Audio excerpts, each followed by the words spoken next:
This is John McAllister, and I welcome to my podcast, Upper Sandusky, my hometown. It's the one I do away from football, so I like it. It's enjoyable. And today, my guest is Janet Dunlap, and got a quotation down there that says "proud to be a nurse." Nurse at Wyandot County Memorial, and she is a director now. So I think she doesn't do quite as much nursing per se as she does working with all the different nurses in all the different areas. Director of the specialty unit, I think, and exciting. She talks about where she's been and where she's from. She talks about nursing, and she also talks about her faith, and that's huge. And I'm really excited about it. So sit back, listen, enjoy my podcast, Upper Sandusky, my hometown, with Janet Dunlap.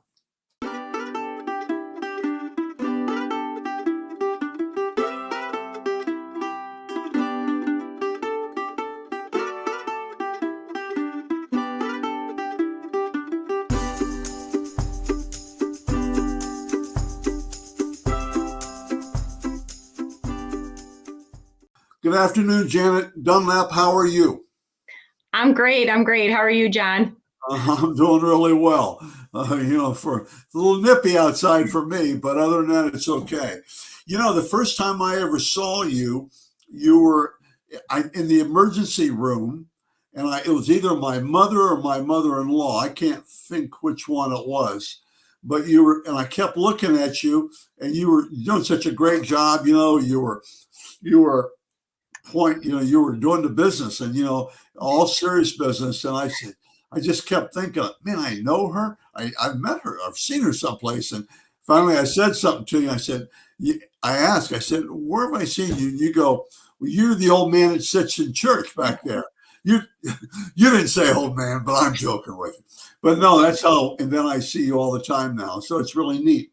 Mm-hmm. Janet, what's your position now? Because I'm sure a lot of people know, but tell me, what are you doing in your occupation right now?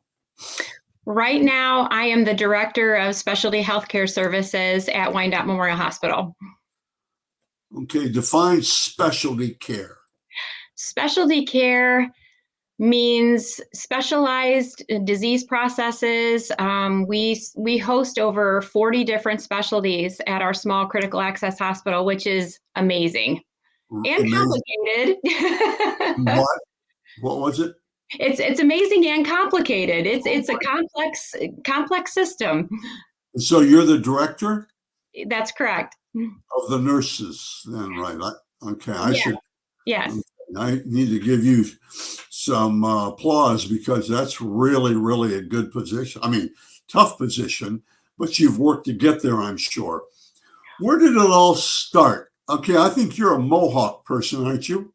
Yes, class of 1990. 1990, McCutcheonsville? Yes, sir. That's where you live now? Yes. I went through McCutcheonsville for 20 years. Turned left. I taught at Lakota and coached football at Lakota High School. You turn left there at the top of the hill. You go down to New Regal, go through New Regal, take a right. But as soon as I've watched the new school built, I mean, everything. So, of course, that was a few years ago. Beautiful area. Graduated in 1990. Where did you go then? After high school, I went to Marion Tech in Marion and graduated in 1993 with my associate's degree in nursing. Associate's degree. What does that mean? What's an associate's degree? It's a 2-year associates of applied science in nursing. They were phasing out the diploma program for nurses, and this seemed to be a faster track to get nurses into the field quicker because of the shortage back in the early 90s. Right. And so then did you go back have you been doing other things since then? Any training or anything like that, or not? I'm probably on the job, I would say. Definitely on the job. Working in a small critical access hospital like Wyandot, you have to wear many hats, and you have to be able to kind of pivot when things, you work in a different area for a certain amount of years, and you might feel a calling in a different type of department or specialty. So Wyandot's been great about letting you be flexible and kind of pivot to the different areas of interest you may have at that time in your career. That's really, really good. So how many years of nursing? This year will be 30. I saw that. I did a little homework and I thought you had 29 in, I thought it was. So that'd been Yeah. close to 30 or something. But that's really good. I give good nurses are amazing to me. And so what would be some of the what would be some of the tougher jobs?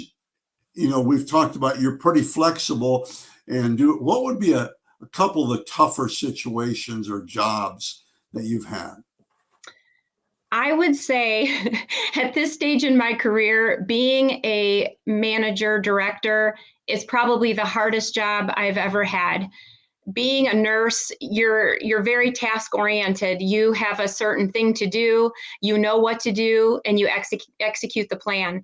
Being a manager, any kind of type of leader, is really difficult because you have to be able to be humble. You have to be able to give people grace. You have to be able to get down to their level and figure out what's going on and how to meet their needs too, to do the best job that they can do. And that's basically just, you got to get out of your comfort zone and really get to know people and understand people and love them where they're at.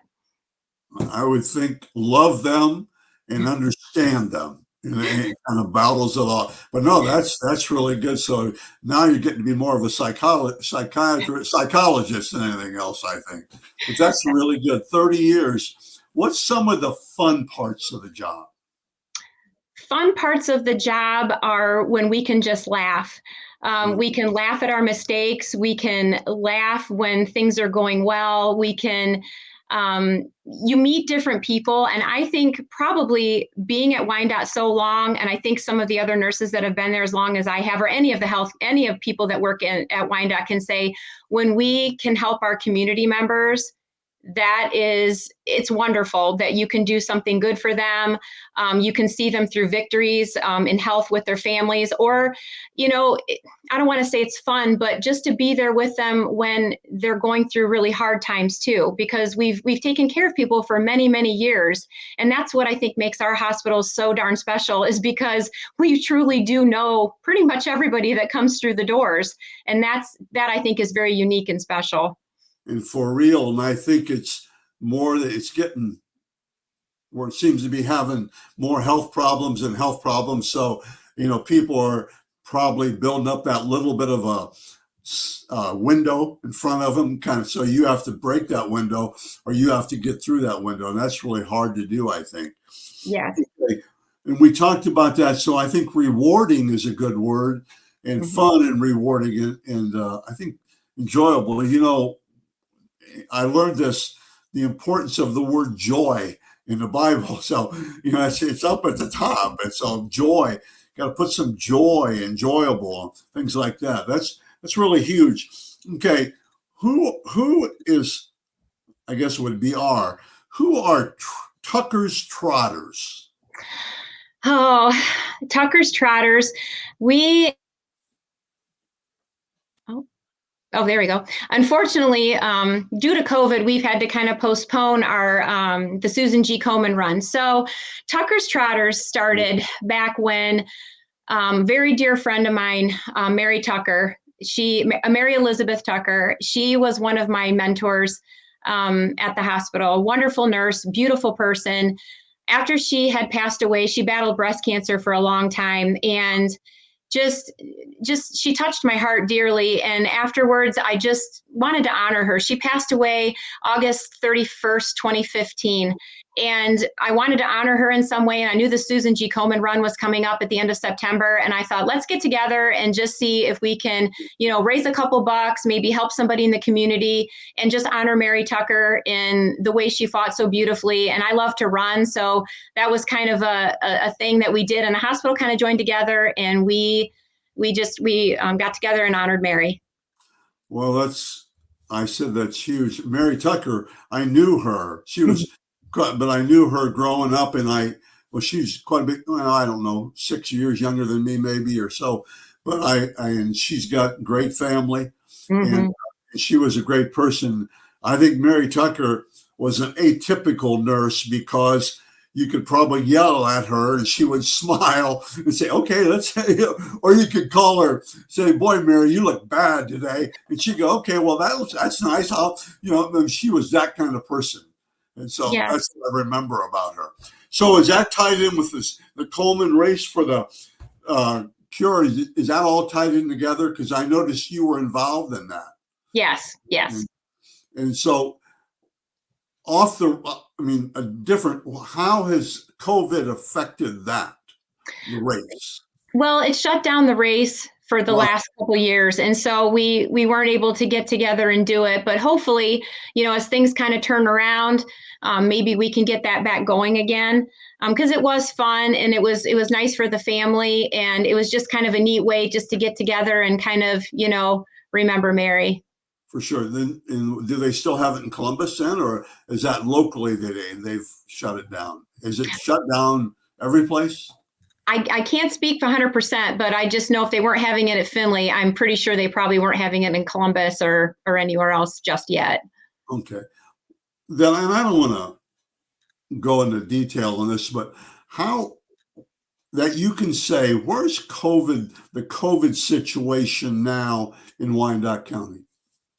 The last I talked to our infection control officer, she said things are going down. So she's very good. Valerie Schalk, she's super talented. That's her thing. I give her cred because I don't like numbers. I don't like statistics. And I count on her for all the best information because she's the one that has kept us where we're going with these numbers and what we need to do. So if there's something that I just count on her to give me the information. So I just go, Valerie, what's the report? And she says, we're going down. So last I heard, we're going down. So those are prayers answered. We really are hoping that this is just gonna go away. Other than the obvious, because this is history in the making, other than the obvious, what did you have to do to adjust to that at the hospital? Because not everybody stayed, did they? No. But, okay, well, what did you do? That's all I care. What did you do then, Janet? How did you handle the whole thing? I'm talking about 2 years ago or whatever. Did you do anything special or? I prayed. Yeah. I mean, being totally honest, John, this is exactly what happened. And it's so funny you asked me that question. I actually got the first patient that was COVID positive in March of 2020. I was in the emergency room. Stop a minute. We need to applaud you first. Now go. Okay, well, it wasn't, I want to say just me, but I was the first to walk into the room. And then when we saw how sick he was, we immediately went to action and took care of the patient. But the caveat is we had no idea what was wrong with him. We just knew he was very sick. And so a team of us, jumped in the room and started taking care of him. And then once we found out what was going on, we were all like, oh my gosh, we've been in this room. We were all exposed because, of course, it did not show up like typical COVID. So we all started panicking. I'm going to be honest. We panic. And, well, you're real. I mean, you're human. Yeah, for real. Yeah. So I just kind of grabbed everybody. And I said, okay, stop. Just stop. I said, what is our faith in? Who is our faith in? We're fine. God's got our backs. We've got to buck up. We've got to have faith. And I'm standing here in faith that we're protected. Yeah. And that's super. Did you have to, I mean, you went in totally, let's say, unarmed then, unshielded and all that stuff. You kind of went in as a normal thing. Yeah. My goodness, that's amazing. We hear all those stories and, until they hit home, you don't realize it. Sure. One of my best friends is a coach and teacher. He's up in Danbury and he got it. And you don't realize it. And he couldn't even hardly text me because he was tired, but he couldn't breathe for so long. And I want to get away from this, but all I know is the doctor told him if he hadn't had the vaccines, different ending. So let's go there. And so I believe it. I mean, it's not like you're reading a book, somebody in New York City or something. I mean, this is right there. Okay. Let's go into that a little bit. I see you in church and sometimes it seems like you have to drag your husband in, but I think he's good. But you are, and we sit pretty close. Tell me about the faith, because you are you're a a lighthouse. You're for the faith, because I think it's huge to you. So tell me, where did this start? My faith journey started in 2018. Wow.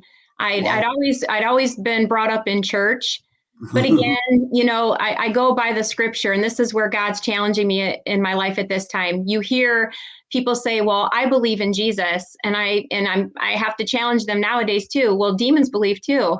So what does that mean to you? And that's what God has challenged me with, because in 2018, John, believe it or not, I was a mess. I had no faith. I was sick for many, many weeks in February of 2018, and I actually got to the end of my rope. I was in a bad place with my family. I was in a bad place with my faith. Wasn't in a great place with my job. And the Lord, He's such a good shepherd, John. And when He knows His sheep have gone astray, I got on my hands and knees. I knew enough to get somewhere, because He waits till we get to the end of ourselves. That's how Yeah, good and gracious He is, and that's where free will kicks in. yeah. And I got on my knees, and I had, snot's flying, tears are going, and I'm like, God, I don't know what to do. I don't know what to do. And He was like, Janet, this is where the rubber meets the road. You're either going to follow me and do what I tell you to do, or in this side, I always know Satan's coming at me from the left. Yeah. So on this side, Satan was like, you don't have to do this, Janet. You're a nurse. You know how to hurt yourself. You don't have to put up with this. And truly, that's why God has told me in this stage of my life, it's time that people hear about what your life has been like, Janet, and that I am your ultimate savior. It's not going to be easy. It's not going to be easy, but if you stick with me, I'm going to get you through this. And John, it's been 4 years as of February 11th.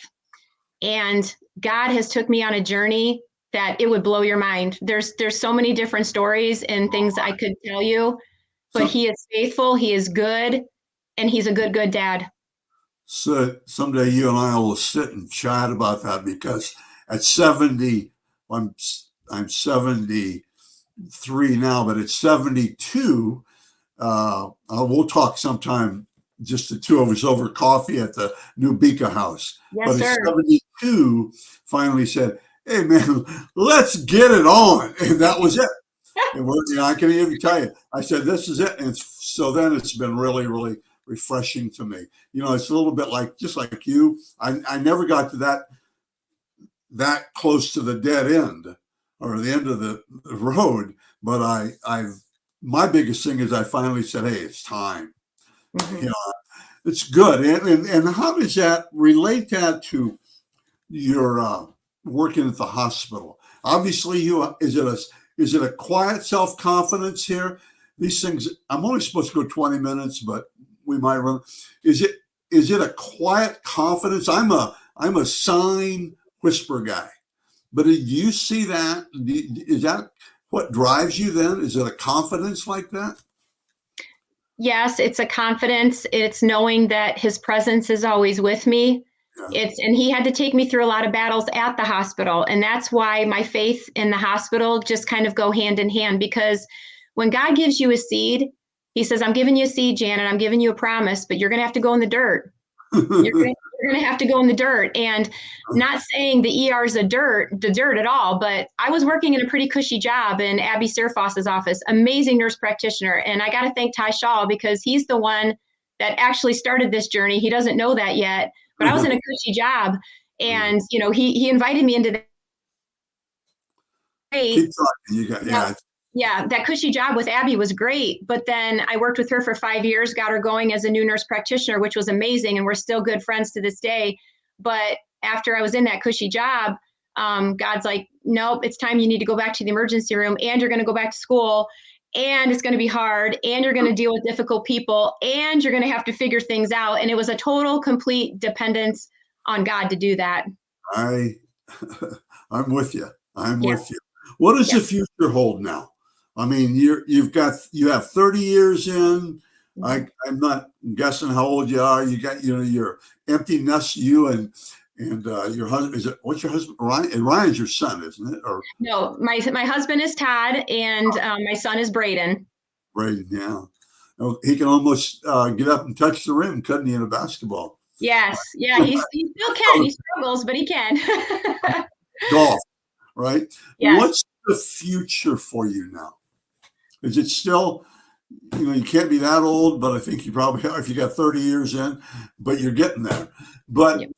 what's the future? Well, I'll be 50 a month from today. So my future is what God tells me to do. It's funny. Ty and Kendra and I were talking the other day about when are we going to retire and how long are we going to be there? And I think it's kind of premature for me to say, I have 2 years and I can retire from Wyandot with a pension. But at this stage of the game, I do what God tells me to do on a day-to-day basis. And right now, He's already told me, and He's told me I'm going to preach. I don't know how I'm going to do it, but and again, I believe Him for the impossible, and it's my passion. And I always wanted to be a teacher. I never wanted to be a nurse. I actually wanted to be an English major. And yes, but when I'm passionate about something, and I'm so passionate about Jesus and all the things that He has brought me through, I really feel a pressing that the world needs to know the Jesus I've experienced. That's super. And it will work out. Yes, yes, it But will. It always I'll does. even, I'll even pay you for this by buying you coffee at the Beacon House. Janet, I really appreciate this because I try, I don't know if it's recognize is a better word, recognize people. And, we moved back, I don't know, 30 some years ago now, but I love Upper Sandusky. It's my safe haven. Mm-hmm. And I've been different places and different areas coaching, but thank you very much for being on my podcast. I appreciate it. It's an honor, and I'm humbled you asked me, John. Thank you.